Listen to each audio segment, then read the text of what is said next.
Welcome back to our daily Bible reading plan. Today is Tuesday, July 27th, and we are going to be in 2 Chronicles chapter 19 and 20, Romans 10 and part of 11, Psalm 21, and Proverbs 20, verses 4 to 6. So let's go ahead, jump into 2 Chronicles, starting in chapter 19, verse 1.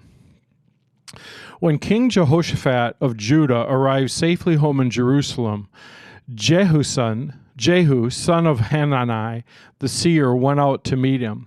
"Why should you help the wicked and love those who hate the Lord?" he asked the king.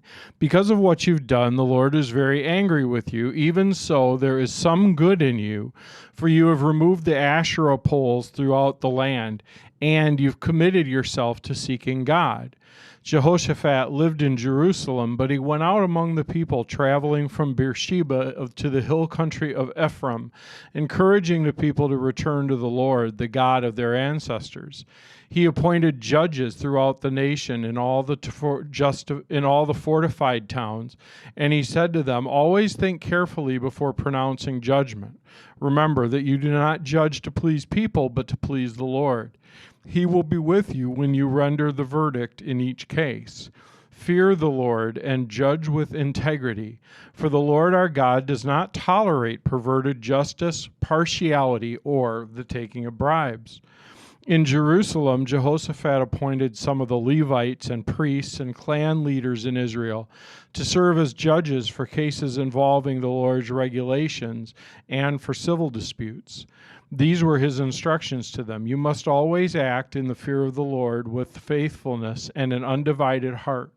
Whenever a case comes to you from a fellow citizen in an outlying town, whether a murder case or some other violation of God's laws, commands, decrees, or regulations, you must warn them not to sin against the Lord, so that he will not be angry with you and them. Do this, and you will not be guilty."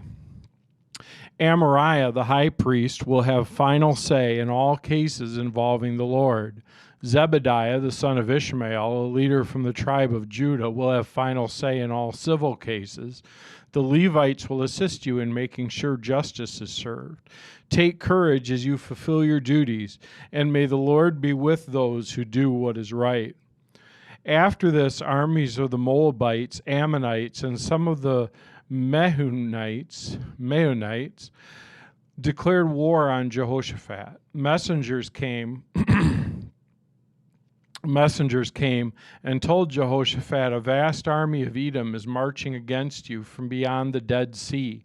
They're already at Hazanon Tamar." This was another name for Ein Gedi. Jehoshaphat was terrified by the news and begged the Lord for guidance. He also ordered everyone in Judah to begin fasting. So people from all the towns of Judah came to Jerusalem to seek the Lord's help. Jehoshaphat stood before the community of Judah and Jerusalem in front of the new courtyard at the temple of the Lord. He prayed, "O Lord God, O Lord, God of our ancestors, you alone are the God who is in heavens. You are the ruler of all the kingdoms of the earth. You are powerful and mighty. No one can stand against you. O Lord our God, did you not drive out those who lived in the land when your people arrived in Israel? And did you not give the land to the descendants of your friend Abraham? Your people settled here and built this temple to honor your name. They said, whenever we're faced with calamity such as war, plague, or famine, we can come to stand in your presence before this temple where your name is honored. We can cry out to you to save us, and you will hear us and rescue us. And now see what the armies of Ammon and Moab and Mount Seir are doing. You would not let our ancestors invade those nations when Israel left Egypt, so they went around them and did not destroy them. Now see how they reward us, for they have come to throw us out of your land, which you gave us as an inheritance. O our God, won't you stop them? We are powerless against this mighty army and that is about to attack us. We do not know what to do, but we are looking to you for help." What a great line. We don't know what to do, but we're looking to you for help. As all the men of Judah stood before the Lord with their little ones, wives, and children, the Spirit of the Lord came upon one of the men standing there. His name was Jehaziel, son of Zechariah, son of Benaniah, son of Jael, son of Mattaniah, a Levite who was a descendant of Asaph. He said, "Listen, all you people of Judah and Jerusalem. Listen, King Jehoshaphat. This is what the Lord says. Do not be afraid. Do not be discouraged by this mighty army, for the battle is not yours, but God's. Tomorrow march out against them. You will find them coming up through the ascent of Ziz at the end of the valley that opens into the wilderness of Jeruel. But you will not even need to fight. Take your positions, then stand still and watch the Lord's victory. He is with you, O people of Judah and Jerusalem. Do not be afraid or discouraged. Go out against them tomorrow, for the Lord is with you." And then King Jehoshaphat bowed low with his face to the ground, and all the people of Judah and Jerusalem did the same, worshiping the Lord. And then the Levites from the clans of Korath and Korah stood to praise the Lord, the God of Israel, with a very loud shout. Early the next morning, the army of Judah went out into the wilderness of Tekoa.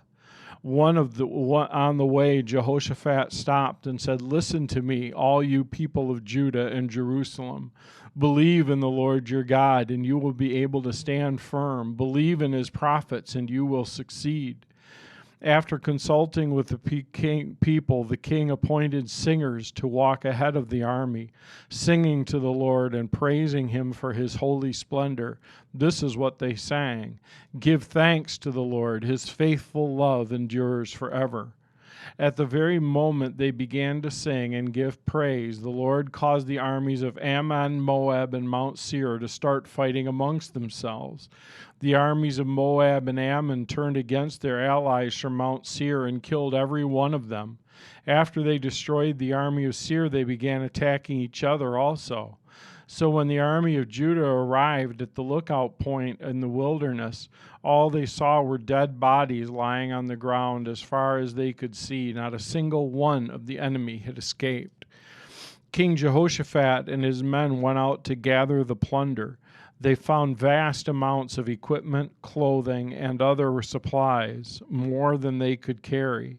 There was so much plunder that it took them 3 days just to collect it all.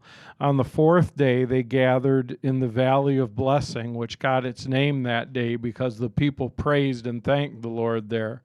It's still called the Valley of the Blessing to this day. When all the men returned to Jerusalem, with Jehoshaphat leading them, overjoyed that the Lord had given them victory over their enemies, they marched into Jerusalem to the music of harps, lyres, trumpets, and they proceeded to the temple of the Lord. When all the surrounding kingdoms heard all that the Lord himself had fought against the enemies of Israel, the fear of God came over them. So Jehoshaphat's kingdom was at peace, for his God had given him rest on every side. So Jehoshaphat ruled over the land of Judah. He was 35 years old when he became king, and he reigned in Jerusalem for 25 years. His mother was Azubah, the daughter of Shili. Jehoshaphat was a good king, following the ways of his father Asa. He did what was pleasing in the Lord's sight. During his reign, however, he failed to remove all the pagan shrines, and the people never fully committed themselves to follow the God of their ancestors.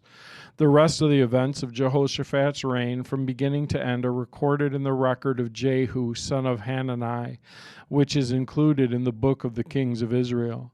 Sometime later, King Jehoshaphat of Judah made an alliance with King Ahaziah of Israel, who was very wicked. Together they built a fleet of trading ships at the port of Ezion-Geber. And then Eleazar, the son of Dodavahu from Marashah, prophesied against Jehoshaphat. He said, "Because you have allied yourself with King Ahaziah, the Lord will destroy your work." So the ships met with disaster and never put out to sea. And then we go to Romans chapter 10, starting in verse 14 down through 11, verse 12. But how can they call on him to save them unless they believe in him? And how can they believe in him if they've never heard about him? And how can they hear about him unless someone tells them? And how will anyone go and tell them without being sent? That's why the scriptures say, how beautiful are the feet of messengers who bring good news. But not everyone welcomes the good news, for Isaiah the prophet said, Lord, who has believed our message? So faith comes from hearing, that is, hearing the good news about Christ. But I ask, have the people of Israel actually heard the message? Yes, they have. The message has gone throughout the earth and the words to all the world.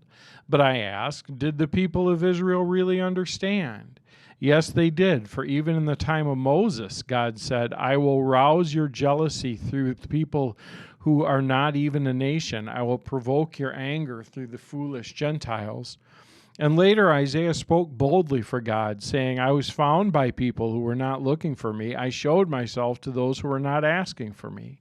But regarding Israel, God said, all day long I opened my arms to them, but they were disobedient and rebellious.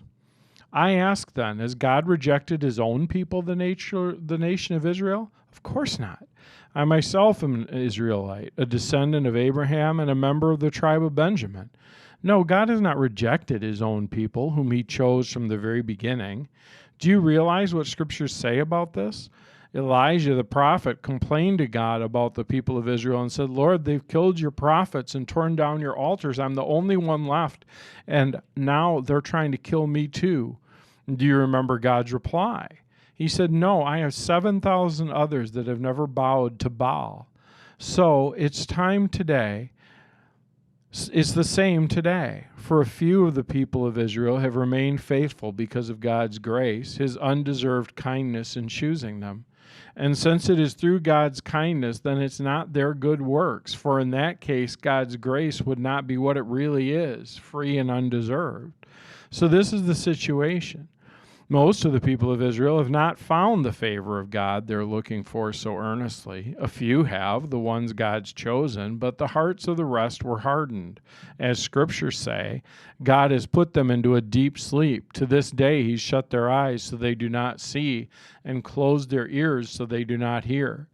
Likewise, David said, let their bountiful table become a snare, a trap that makes them think all is well. Let their blessings cause them to stumble, and let them get what they deserve. Let their eyes go blind so that they cannot see, and let their backs be bent over. Did God's people stumble and fall beyond recovery? Of course not. They were disobedient, so God made salvation available to the Gentiles, but he wanted his own people to become jealous and claim it for themselves.